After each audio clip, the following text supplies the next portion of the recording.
Hey guys, welcome back to my channel. My name's Jessica Ward King, also known as the Stigma Crusher. And here in this channel, we deal with issues of mental health and mental illness from my twin perspectives as a person with lived experience of bipolar 2 disorder, as well as a person with a PhD in experimental psychology. Sound like your jam? You are more than welcome here. Please remember to subscribe, and if you'd like to be notified each and every week when I post, hit that notifications bell as well. Remember to share and like, and without further ado, let us start stigma crushing for this week. So this is my ketamine treatment update. I've been giving you little tidbits in videos as we've gone along, but the last time that I really addressed the ketamine treatments was when I was first approved. I have now had 5 treatments. So I am just over halfway through the course of 8 treatments in 4 weeks. And my results are actually, I'm feeling worse than I was when I started. Quite a bit worse actually than when I started. My mood is much lower, my sleep is poorer, my enjoyment of activities is nearly nil. I'm having trouble concentrating. I'm feeling like completely defeated, completely hopeless. It almost seems to me like this was a last resort treatment and now it's not working. Now I know better. It's not a last resort. There's always something else to try, always another combination of medications or therapy or something to try, but it just feels so hopeless right now. It's also not over until the fat lady sings, as they say, and it's definitely not unheard of for someone to respond to the ketamine treatments after 6, 7, or even 8 treatments. For some people, even they have all 8, and then within the 2 weeks following the treatments, their mood improves. So it's not over yet. But like I say, it just feels so hopeless and despairing and like nothing's ever going to work. It's always going to be like this, says my brain to myself. I live with bipolar disorder, so it's not something that generally speaking resolves itself. It's a lifelong condition. And I can go in and out of mood states, so in and out of depression and hypomania. But I will probably never be completely without it. It does seem like as a person ages, the symptoms seem to become less severe with bipolar, so the mood states are less polarizing. But so far, I do continue to relapse, as they say. So on my journey to recovery, there are highs and there are lows, and I'm in a pretty low spot right now. But I wanted to give you my impressions so far of what the treatment is like. So for the first 2 treatments, I was at the 56 milligrams, so that's 2 of the nasal spray cartridges. You start one and then 5 minutes later have the next, and then you go into your 40 minutes of waiting for to see what the effect is going to be like. And I certainly have experienced the derealization, the depersonalization, so feeling like I'm outside of my body, like things aren't real. I've had several fairly neutral experiences where I just had the experiences, felt like I was floating outside of my body, for example. Um, and felt like my parts of my body were larger than they actually are, like I was filling, entire spaces. Um, and with those first 2, they were fairly mild experiences. Obviously, I didn't know that at the time.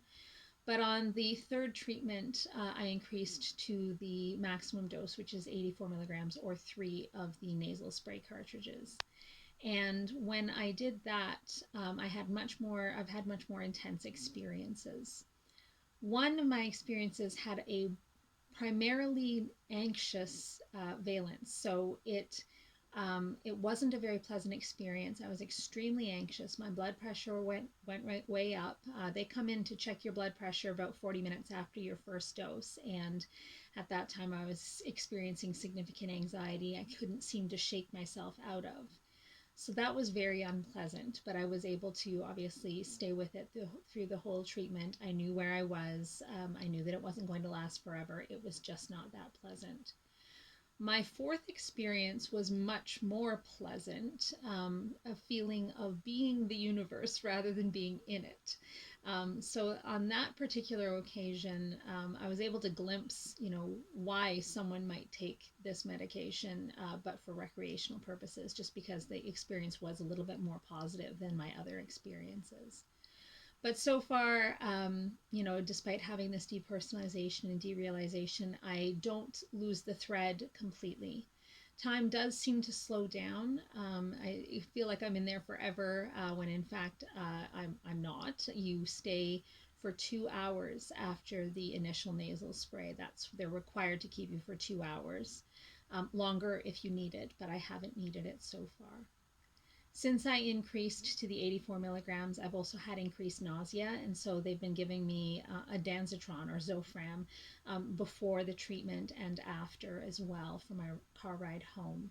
I've been significantly nauseous after the treatment since I increased to the full dose, and a lot more woozy when I'm leaving as well, but able to walk on my own 2 feet and stay upright and not in danger of falling.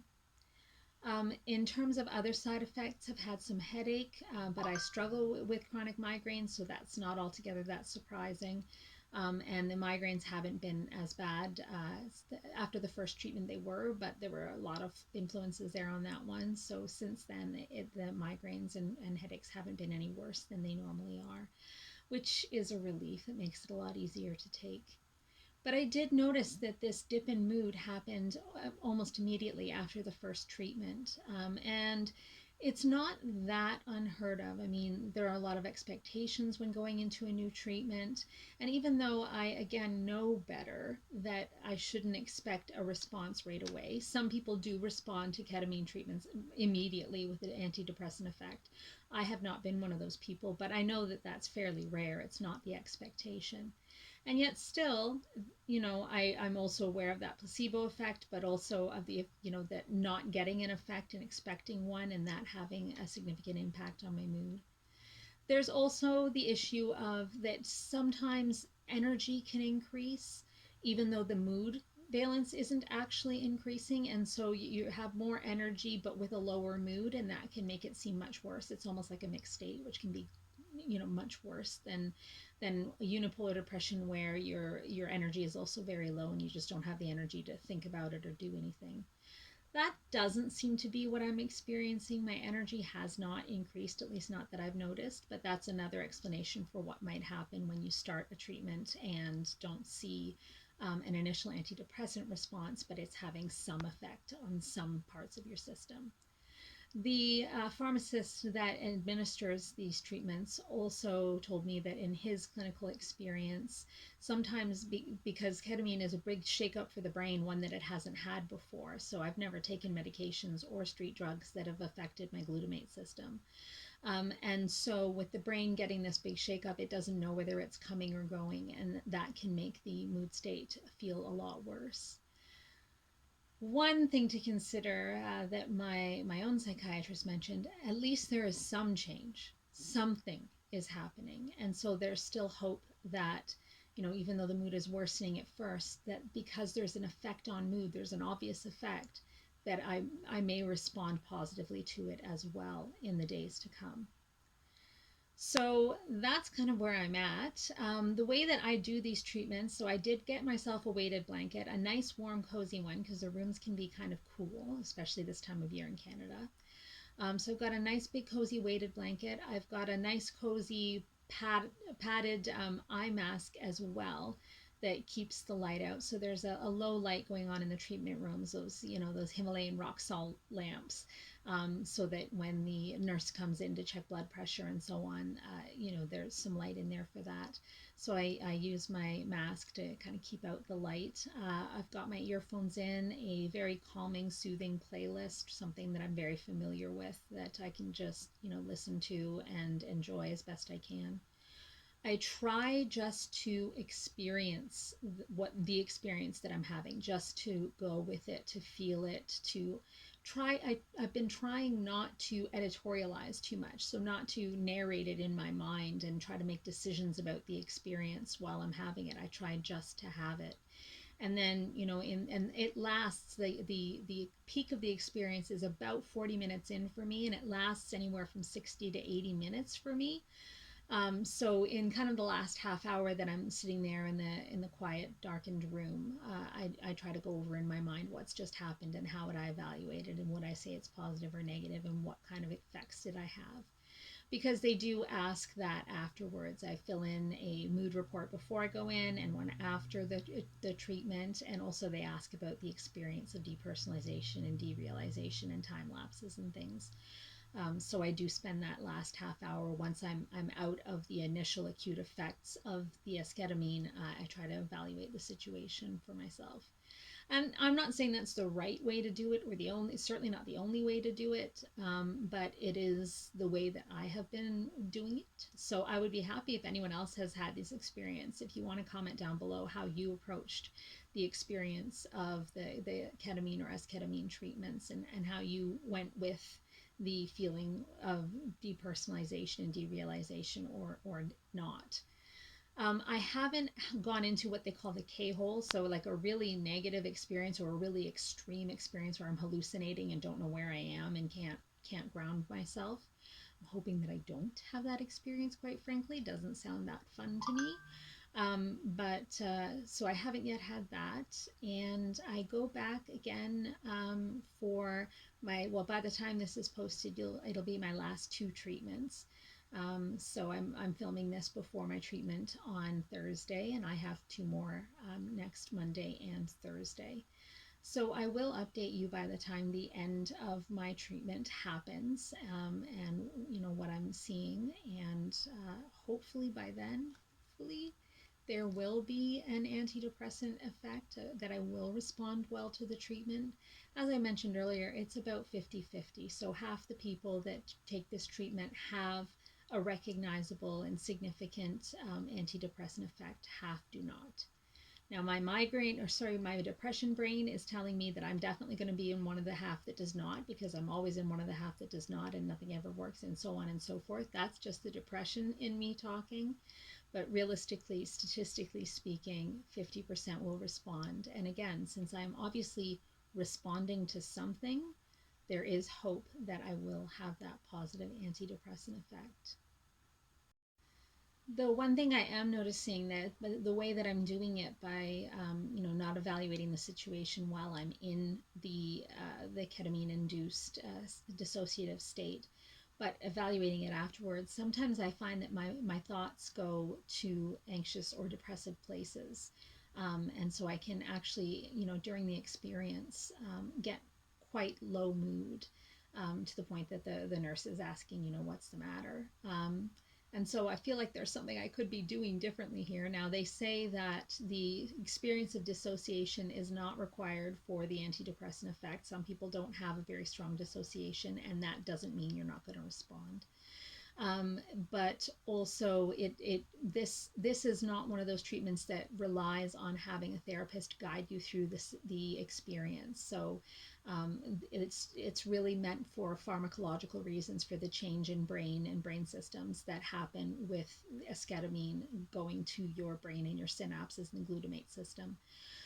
And so you don't have to spend the time that you are experiencing the depersonalization, talking about it, or working through it therapeutically. You're just left in the darkened room by yourself. And so that has led me to some pretty dark places. And so thoughts of suicide and self-harm have come to me while I am in the experience, as well as afterwards, which is not fun, obviously, but not dangerous. It's passing thoughts rather than a focus on, actually intending to die by suicide. So that's something I just wanted to flag for anyone that might be going for experiencing this, that I have, maybe not done it the right way. I don't know. But there's no other guidance on that. So I just try to focus myself on getting away from those thoughts when I have them, letting them pass through my mind, and not dwelling on them as best I can. It's difficult, though. I'm not going to sugarcoat it or lie. You may want to, if you are following my ketamine journey, head on over to TikTok, where I do update pretty well daily on what's going on, and how the treatments are going and how I'm experiencing it.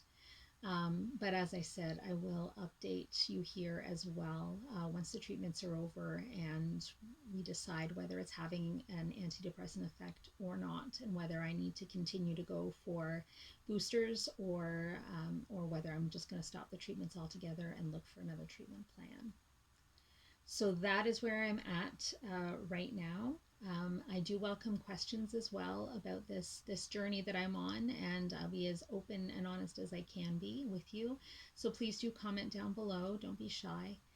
And I look forward to seeing you in my next video. Take care, everyone. Bye. Stigma Crusher.